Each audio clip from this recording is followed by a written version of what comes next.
আসসালামু আলাইকুম বন্ধুরা, সবাই কেমন আছেন? আশা করি সবাই ভালো আছেন। সবাইকে জানাই শুভ সকাল। গতকালকে মিডিয়ার মাধ্যমে জানতে পারলাম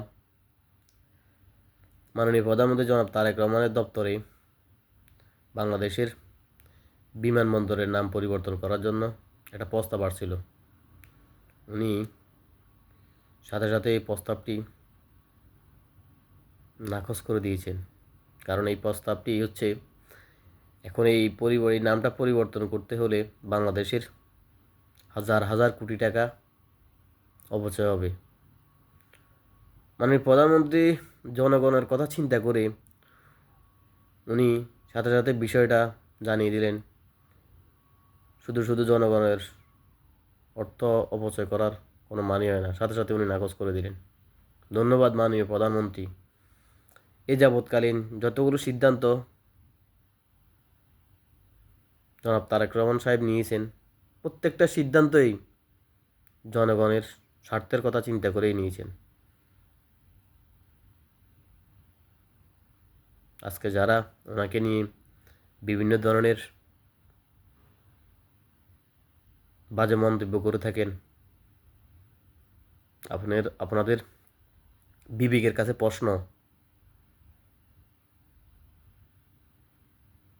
আপনারা ক্ষমতার লোভে, ক্ষমতা পাওয়ার জন্য যে ধরনের মন্তব্যগুলো, যে ধরনের বক্তৃতা উপস্থাপন করেন, এগুলো আসলে জনগণ নিবে না। জনগণ আপনাদেরকে অবাঞ্ছিত করবে। অতএব দেশের জন্য, দেশের স্বার্থে, দেশের জনগণের স্বার্থে সরকারকে সহযোগিতা করুন। সরকারকে সহযোগিতা করলে দেশ ভালো থাকবে, দেশের মানুষ ভালো থাকবে। দেশের মধ্যে বিশৃঙ্খলা সৃষ্টি করলে কারো জন্য শুভ বয়ে আসবে না।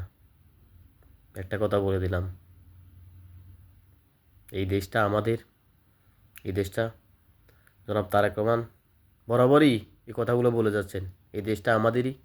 এই দেশটা আমাদেরকে সবাইকে নিয়েই গড়তে হবে। কিন্তু আপনারা যে ধরনের বাক্য উচ্চারণ করেন, এগুলো কোনো সুস্থ মানুষের মুখের ভাষা হতে পারে না। আশা করি আপনারা দেশ পরিচালনায় জনগণের স্বার্থে সরকারকে সর্বোচ্চ সহযোগিতা করবেন। বাংলাদেশের এরকম কোনো সরকার আসবে না, এটা মনে রাখবেন। ধন্যবাদ সবাইকে। ভালো থাকবেন, সুস্থ থাকবেন। আসসালামু আলাইকুম।